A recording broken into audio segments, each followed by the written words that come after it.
This is the Fifth Estate Winning Headlines, your media police post. In this segment, we summarize the headlines that you may have missed this morning. And we also take a look at the political pieces that we call cartoons in this country. Today is the 11th of March 2022, and I am DK. I am Miss Pope. And I am UHURU, your host. In case you missed the headlines, here they are. In the Daily Nation, 300 Azimio delegates to crown RAILA. In the Standard, Azimio's long wait for Kalonzo. In the Star, UHURU to be patron as RAILA's Azimio unveiled. And in the People Daily, no masks as state scraps COVID rules. Yay. Very interesting. What do you guys think about today's headlines? Actually, in fact, before we get into them, we have a three-part criteria that we use to judge the headlines. We ask ourselves, are they topical or speculative? Are they repetitive or groundbreaking? Or are they thoughtful or just plain lazy? Yes, let's get right into it. Take on this, all the headlines today. Yes. I think the Standard, the Daily Nation, the Star sausage making. But one thing to add, Yes, politics is theatre, and I think Kalonzo is a good entertainer. I agree. He really is. So I'll trash the three of them and leave myself with a celebration of life. Yes, the People Daily talking about no more masks. No I masks. don't think many people know about this, but this is actually something to celebrate. It Yeah. is. So I think we agree that we scrap the other Toss three them all. and we crown the People Daily. All right, so let's get right into it. DK, take us away. Sure. Today, we will use history to imagine how a hustler revolution would look like. It is the story of the French Revolution and a revolutionary known as Maximilien Robespierre. Robespierre was a popular revolutionary.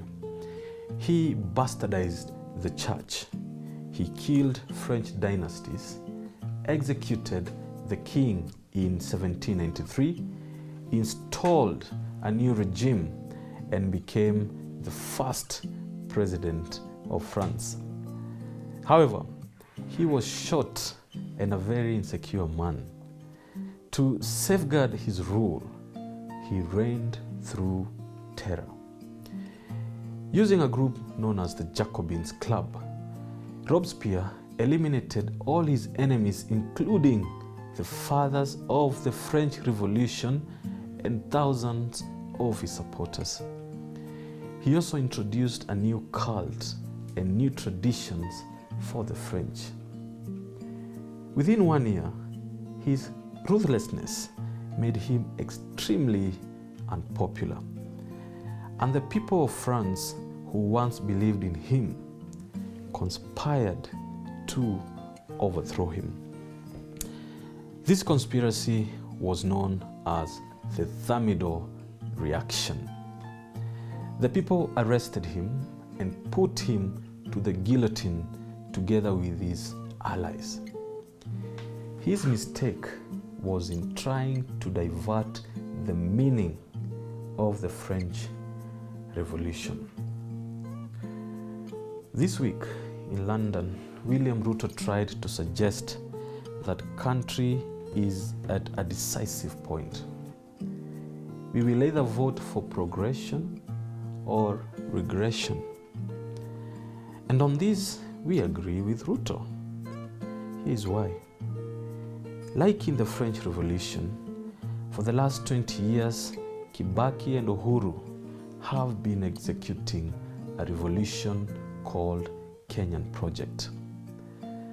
Mwai Kibaki gave us Thika Superhighway and a new constitution in 2010. UHURU has built ports, the SGR.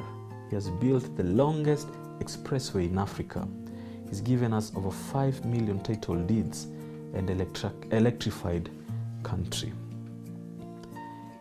Kibaki gave UHURU a 5 trillion economy. Now UHURU is leaving us with a 13 trillion economy.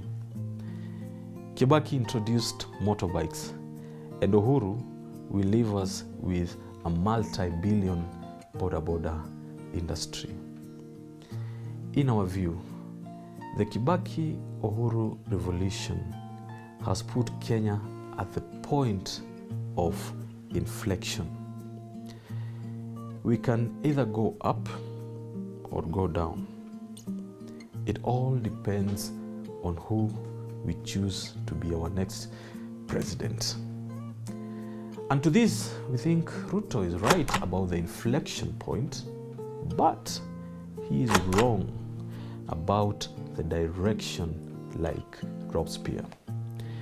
Ruto is manipulating the gains of the fathers of the revolution and weaponizing them to become president. But truly, if country is at the point of inflection, we have a question for William Ruto. The fathers of the revolution have given us roads and they have given us border borders. Now the question is, between a border border and a wheelbarrow, which one will take country to progression and which one will send us to regression? Our hypothesis is that the political lynching for Dr. William Ruto will come from none other than border borders and mama mbogas themselves.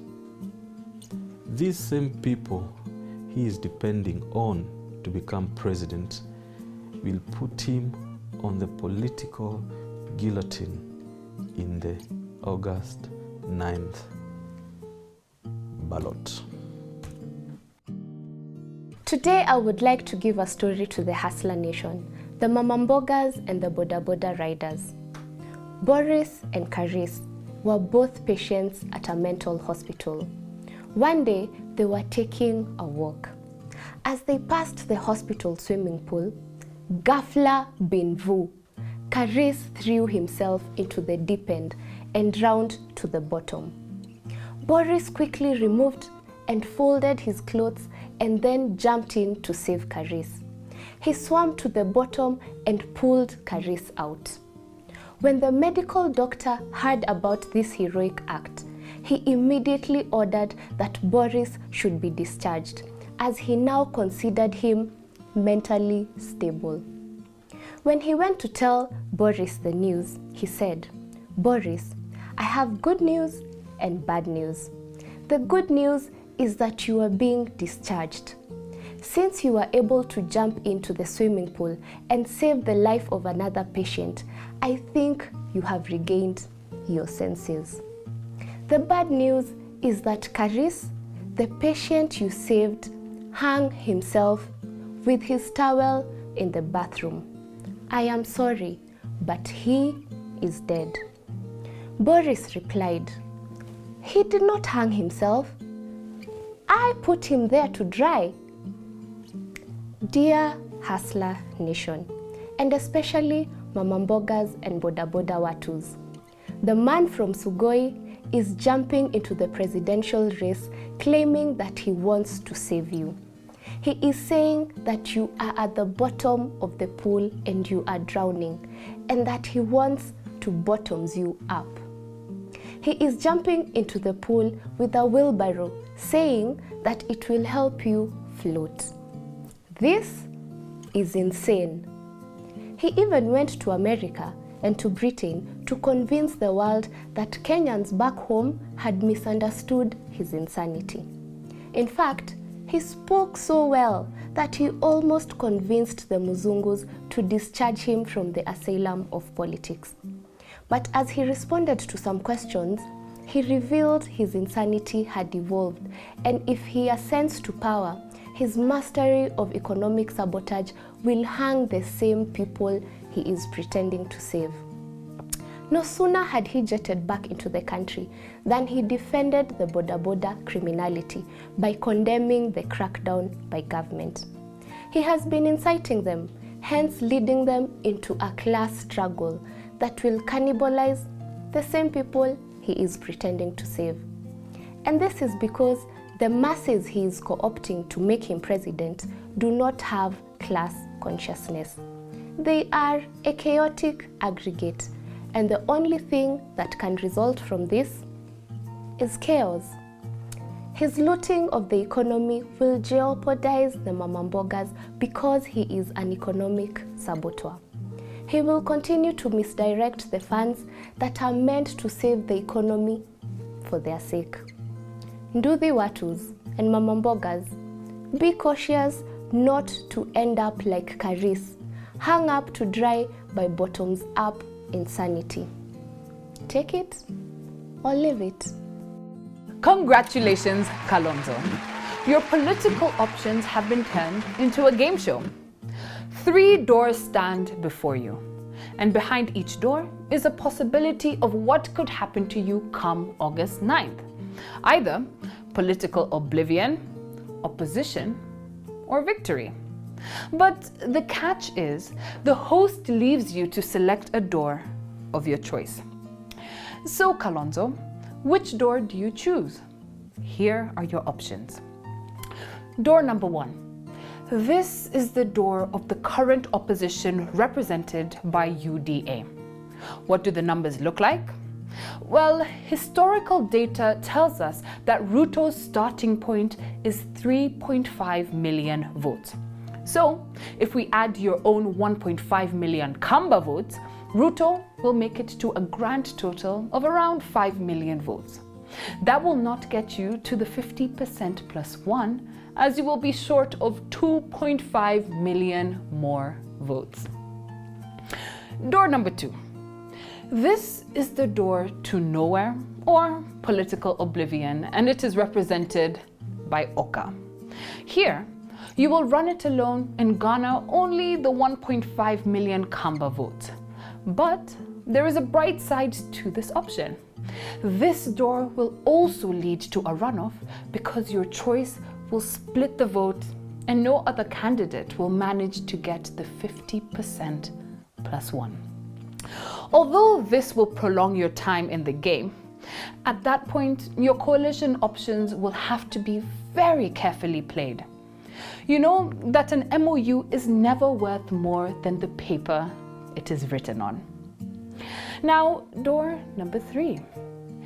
If you pick this door, you will find yourself partnered with Azimio, and that pretty much looks like the winning coalition for now. Here lies your sweet, sweet victory. We say this because historical data shows us that RAILA's starting point is 5.6 million votes strong.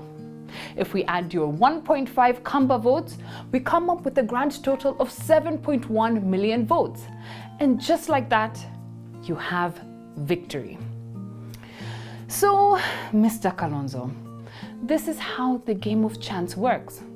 Whichever of the 3 doors you pick, the odds are against you. There will only be a 33% chance of winning, and unfortunately, a 66% chance of losing. Not good at all.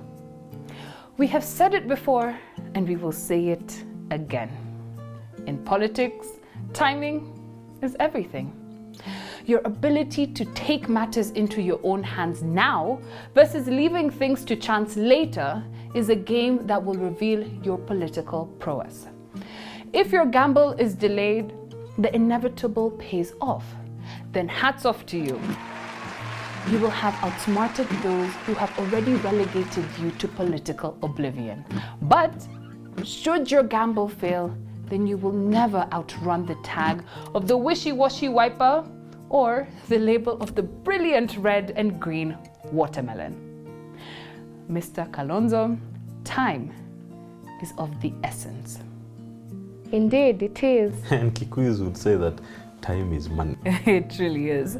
Well, at the end of the week where we have the winning headline from the People Daily, we would like to leave you with a quote for Kalonzo Musyoka.